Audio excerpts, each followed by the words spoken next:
Assalamualaikum warahmatullahi wabarakatuh. Salam Om Swastiastu, Namo Buddhaya, salam kebajikan dan salam sejahtera untuk kita semua. Perkenalkan, nama saya Raja Rafli Aglik dari mahasiswa Fakultas Hukum Universitas Muhammadiyah Riau.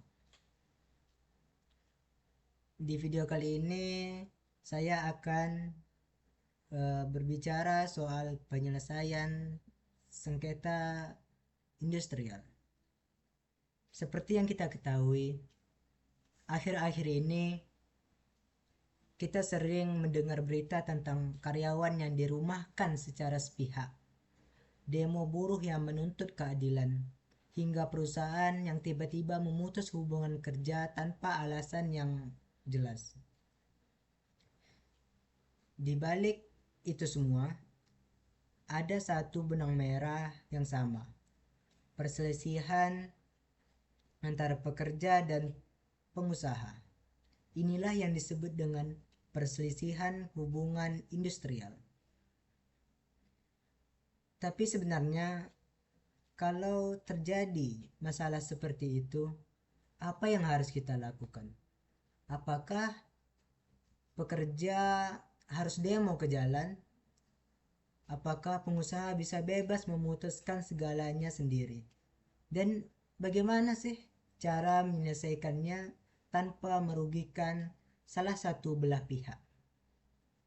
Nah, di video kali ini kita sama-sama akan membahas tentang penyelesaian perselisihan hubungan industrial di Indonesia. Sebelum masuk kepada penyelesaiannya, saya menjawab penyelesaian perselisihan hubungan industrial ini dengan menggunakan referensi dari beberapa website. Yang pertama, salah satunya dari Hukum Online.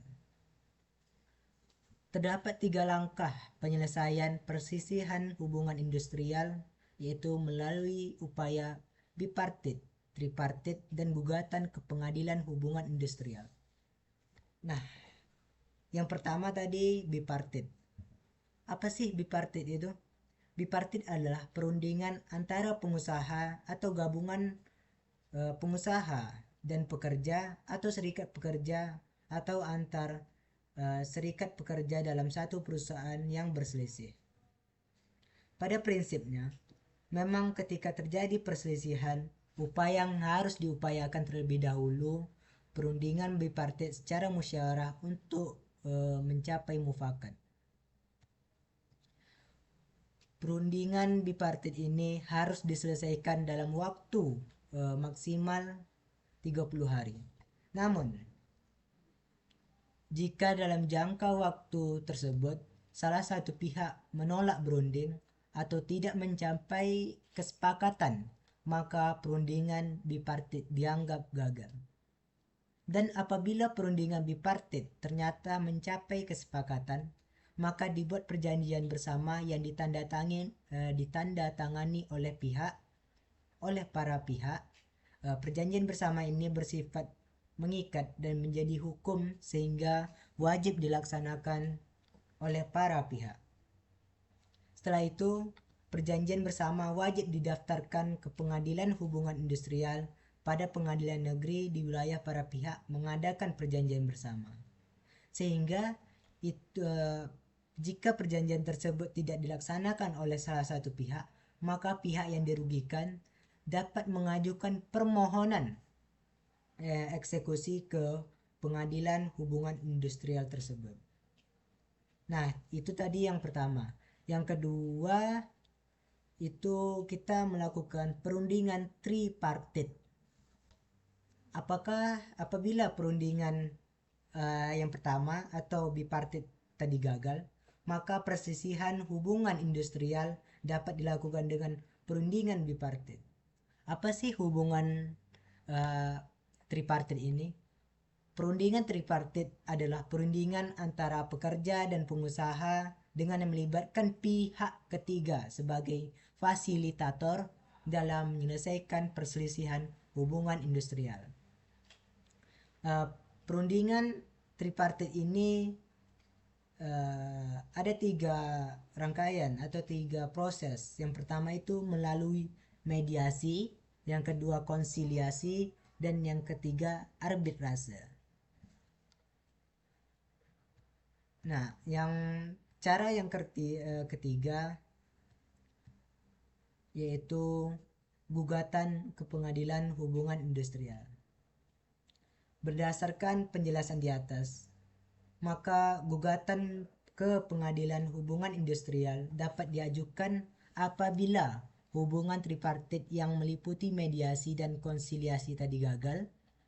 Namun tidak demikian jika perselisihan telah diselesaikan melalui arbitrase karena tidak dapat diajukan lagi ke pengadilan hubungan industrial. Kalau teman-teman semua ada yang bertanya, apa saja sih perkara yang dapat diselesaikan di pengadilan hubungan industrial ini? Ada 2 poin. Yang pertama, di tingkat pertama untuk perselisihan hak dan perselisihan PHK. Yang kedua, di tingkat pertama dan terakhir untuk perselisihan kepentingan dan perselisihan antar serikat pekerja dalam satu perusahaan. Artinya, dalam perselisihan hak dan perselisihan PHK masih dapat diajukan upaya hukum lebih lanjut, yaitu melalui kasasi ke MA. Sedangkan untuk kasus perselisihan kepentingan dan perselisihan serikat pekerja dalam satu perusahaan tidak dapat diajukan ke kasasi ke MA. Adapun hukum acara yang berlaku dalam pengadilan hubungan industrial ini adalah hukum acara perdata pada lingkungan peradilan umum kecuali yang diatur secara khusus dalam UU PPHI. Untuk mengajukan gugatan perselisihan diajukan ke pengadilan hubungan industrial pada pengadilan negeri yang daerah hukumnya meliputi tempat pekerja itu bekerja. Kalau ada yang bertanya, apa sih Bang, hal-hal yang perlu diperhatikan ketika kita mengajukan gugatan itu? Nah, hal-hal yang perlu kita perhatikan dalam mengajukan gugatan ini, yang pertama itu harus dilampiri risalah penyelesaian melalui mediasi dan konsiliasi. Yang kedua, nama lengkap dan alamat atau tempat kedudukan para pihak. Yang ketiga, pokok-pokok persoalan yang menjadi perselisihan atau objek yang kita gugat atau objek gugatan itu. Nah, Assalamualaikum warahmatullahi wabarakatuh. Salam Om Swastiastu, Namo Buddhaya, salam kebajikan dan salam sejahtera untuk kita semua. Perkenalkan, nama saya Raja Rafli Aglik dari mahasiswa Fakultas Hukum Universitas Muhammadiyah Riau. Di video kali ini saya akan berbicara soal penyelesaian sengketa industrial. Seperti yang kita ketahui, akhir-akhir ini kita sering mendengar berita tentang karyawan yang dirumahkan secara sepihak, demo buruh yang